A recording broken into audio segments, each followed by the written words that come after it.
Oh man, it is cold in here. If only I had a hot take to warm myself up. Oh, what's this? 1996's Jingle All the Way starring Arnold Schwarzenegger is the greatest Christmas film of all time. Phew, I'm feeling toasty already. From "Put that cookie down, now!" to "I'm not a pervert, I just was looking for Turbo Man doll." And of course the perennial "It's Turbo time!" Name a more quotable holiday movie. You know what? Don't even bother, because you can't. The truth is, I'm kind of obsessed with Jingle All the Way, and I have been ever since I first saw it as a kid. Part Christmas caper, part scathing critique of 90s consumer culture. This much maligned but often misunderstood movie now serves as a time capsule of the millennial Yuletide experience. The feverish excitement of waiting to see what Santa brings, the frantic energy of put-upon parents, and the unironic embrace of comic book camp. And it's that last part we're here to talk about today. Hey heroes, I'm Josh from Panels to Pixels, and I've literally scrubbed through Jingle All the Way frame by frame to find every single superhero Easter egg and reference. Why? Because sometimes we YouTubers have to make a video that is 100% just for ourselves. And that's what this one is. So, Merry Christmas me, I guess. Written by Randy Cornfield, Jingle All the Way draws inspiration from real-world Christmas toy sellouts of the late 80s and early 90s, such as the Cabbage Patch Kids and Mighty Morphin Power Rangers. In fact, Cornfield penned the original screenplay after witnessing his in-laws struggle to find a Power Ranger for his son. The Power Rangers pastiche is immediately obvious from the opening of the film, with the fictional Turbo Man show featuring many familiar tropes, design elements, and even the same shooting location as the popular superhero TV show. Turbo Man's loyal sidekick, Booster, is a clear homage to the anthropomorphic creatures often featured as villains in Mighty Morphin Power Rangers. And Dementor's minions, the Demon Team, sport the same colours as the classic Rangers suits. And as if it couldn't get any more on the nose, the two catchphrases cried out in the fictional show, "Go Go Demon Team" and "It's Turbo Time," are of course thinly veiled references to Go Go Power Rangers and "It's Morphin Time." Turbo Man's suit, meanwhile, was purportedly modelled after DC Comics superhero The Flash. Interestingly, the suit was designed by Tim Flattery, who had previously worked on Batman Returns and Batman Forever, and would go on to do concept art for a whole host of superhero movies, including X-Men, Daredevil, the mid-2000s Fantastic Four films, and several MCU projects. Jingle All the Way director Brian Levant is himself an avid toy collector and superhero aficionado. Reflecting last year on the film's 25th anniversary, Levant described the process of designing the costume with Tim Flattery, alongside creator of The Tick, Ben Edlund. We came up with a contemporary latex suit that was kind of a cross between a Concorde and a '69 Cadillac, with rims and lights. We threw all this together and created the ultimate new hero. Then we realised he looks a lot like Iron Man. Yes, red and gold is a classic comic book colour scheme, reminiscent of both the Armoured Avenger and DC's Fastest Man Alive. But they're also super Christmassy colours, and I feel like this costume really nails, tying these two themes of Jingle All the Way together, superheroes and Christmas. And then, of course, there's Turbo Man's arsenal of gadgets and weapons, which evokes on-screen depictions of Batman, and even includes a Batarang-esque offensive boomerang. But okay, look, we're already several minutes into this video, and all I've done is gush about this costume design, which to be fair, in 1996 looked way better than most live-action superhero suits. But let's move on. Jamie Langston, played here by Jake Lloyd, is superhero obsessed, and his bedroom is littered with comic books, toys, games, and all that good stuff. It actually reminds me a lot of my childhood bedroom, another reason why I think this film resonated with me so much as a kid. In just this one shot, we see an Incredible Hulk mask, 1994's X-Men Under Siege board game, and something that's not superhero related but worth mentioning, one of Jamie's Star Wars drawings. What can I say, the kid's got good taste. The next shot of Jamie's room brings us even more superhero junk, like a Batman talking alarm clock from the 70s, a Power Rangers Rhino Blaster action figure, and of course those snazzy Marvel bedsheets. Now, we have to talk about the elephant in the room here, and by elephant I mean the humongous Captain America mural. This is the only part of the film that kind of loses me, because imagine having that, a perfect reproduction of Jack Kirby art hand-painted onto your bedroom wall, and then complaining because you didn't get the toy you wanted for Christmas? How spoiled is this kid? I'd literally never asked for anything else in my life if I'd had that as a kid. Like, how cool is that? Jamie sits and reads a copy of Turbo Man issue 1, complete with gold foil cover. Extremely 90s. Now, this isn't a real comic, sadly. It was just a prop made for the film, sporting the name of a fictional publisher, Exciting Comics. A few of these prop comics have come up for sale over the years, and you can see from auction sites how they were constructed. The mock cover with reprinted vintage comic book ads would be stapled to the interior of some random vintage comic, like DC's Secrets of Sinister House issue 9 from 1973, as seen in this example. You know, it's impressive how legit this cover actually looks, with the Marvel-style corner box and direct edition barcode.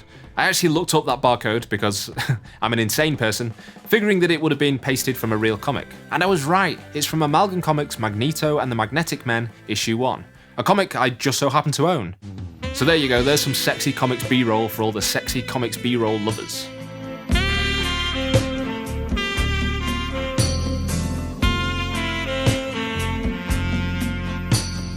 For the life of me, I haven't been able to find out who did the cover artwork for this Turbo Man comic, but to me it looks like someone doing a pretty good Jim Lee impression. I imagine it would have been someone working in comics at the time, so if you have a better guess, please let me know down in the comments, I'd really love to know. Anyway, back to the bedroom, and while Arnie's character, Howard Langston, attempts to get cancelled, we get a glimpse of some Spider-Man window blinds. That's right, I'm being that thorough. No window blinds left overlooked in my Easter egg videos. Over to Jamie's desk, and oh boy, it's toy time. This is what we're all here for. In my recent Superhero Toys of Christmas Past video, I talked about how much I love the 90s Toy Biz Marvel figures, particularly the X-Men line, and here we see a whole bunch of them. Let's see, we've got Cosmic Villain Annihilus, the dual sword-wielding X-Men enemy Kylun, Deadpool foe Slayback, Deathlock the Demolisher, the roided-up 2nd edition Warpath, X-Force baddie Cruel, Cyborg Cable, and Bonebreaker. You know, the Marvel bad guy with tank treads for legs. Most of these figures were a few years old by this point, and I've heard tell that in the US at least, a lot of Toy Biz Marvel stuff ended up heavily discounted in stores like KB Toys. So it makes sense that the set dressers and prop managers for Jingle All the Way would have gone out and bought a bunch of these toys for cheap to fill Jamie's bedroom. Even so, it's really cool to see such a big collection of 90s Toy Biz figures in their natural habitat. Jamie's also got a few superhero comics on his desk. These are harder to make out, but I spy with my little eye Amazing Spider-Man issue 412, Adventures of the X-Men issue 3, and Captain America issue 449. There's a bunch more action figures in the background of the next shot, but unfortunately most of them are too out of focus for me to identify. You know, I'm good, but I'm not that good. But who could miss this Toy Biz Deluxe Edition 10-inch The Thing? A few more figures to tick off before we leave Jamie's room, so hold on tight. Another shot of the desk shows us that Jamie isn't just a Marvel maniac, but also a DC devotee, as he has a Tide Racer Robin from Kenner's Batman Forever line. In our final look at the room, we see a bunch more figures that Jamie has lined up against condensation-covered windows. Aside from a lot of the same Toy Biz X-Men guys we've already seen on the desk, we also get a couple of Power Rangers bendable figures, and interestingly, some McFarlane Toys figures, such as Dane from Wetworks. So all in all, quite the eclectic mix of comic book characters. The next morning, Jamie sits in his Turbo Man pajamas and tucks into a bowl of Turbo Man cereal, with pink marshmallow boosters. And these are obviously reminiscent of a lot of the character cereals of the 1990s. In particular, the Spider-Man cereal from right around the time that Jingle All the Way was being made. How sick are those pajamas, by the way? If anybody knows where I can get some of those in an adult-sized large, hit me up. Howard's search for a Turbo Man figure first takes him to real-world toy shop Playco. I only mentioned that it's a real store because they clearly just left all the shelves stocked as they were, and it offers a great snapshot of what was available on toy shelves in 1996. For example, a buttload more Toy Biz Marvel figures. These things really were everywhere in the mid-90s. I won't list every single figure seen here, but obviously it's a lot of X-Men Age of Apocalypse and Fantastic Four stuff. It's also here at Playco that we get our first good look at some Turbo Man merchandise, nestled snugly beneath 90s Stretch Armstrong. I love that guy. If you'll excuse a bit of a tangent here, let's just talk about those Turbo Man toys for a minute. Several different prop toys were created for the movie, from simple painted castings for figures like Booster and Dementor, to a really beautiful vac metalized Turbo Man shown in the film's final sequence. There were also 5-inch figures that can be seen on store shelves in the movie, which the prop department created by repainting Toy Biz Iron Man figures and putting them on Turbo Man card backs. When Jingle All the Way was released, several critics accused it of being a cynical ploy to sell toys, which was ironic, because the film's short production time meant that only 20,000 real-life Turbo Man figures could be produced. Made by Tiger Electronics and retailing at $25, these figures have become increasingly hard to find, and something of a holy grail to many toy collectors. In fact, just last year, Funko released a reissue of the deluxe Talking Turbo Man, but the 90s originals still command a high price. Anyway, back to the movie, and here we see Turbo Man's tagline, "Justice has a new name." You know, that's a pretty good superhero tagline. In fact, it's so good that it was later used in the marketing materials for 2017's Wonder Woman movie. As the hunt for a Turbo Man doll continues, a montage of toy pegs shows us a plethora of plastic comic heroes, including more X-Men, Generation X, Ghost Rider, Rob Liefeld's Youngblood, and McFarlane's Spawn. Be still my beating heart. Skipping ahead to much later in the film, and how it is now a fugitive of the law, with multiple counts of criminal damage, driving offences, arguably assaulting a child, inarguably assaulting a Santa impersonator, more property damage, breaking and entering, theft, arson, absolutely wrecking a reindeer, and subsequently getting that reindeer absolutely wrecked. Isn't this a fun Christmas movie?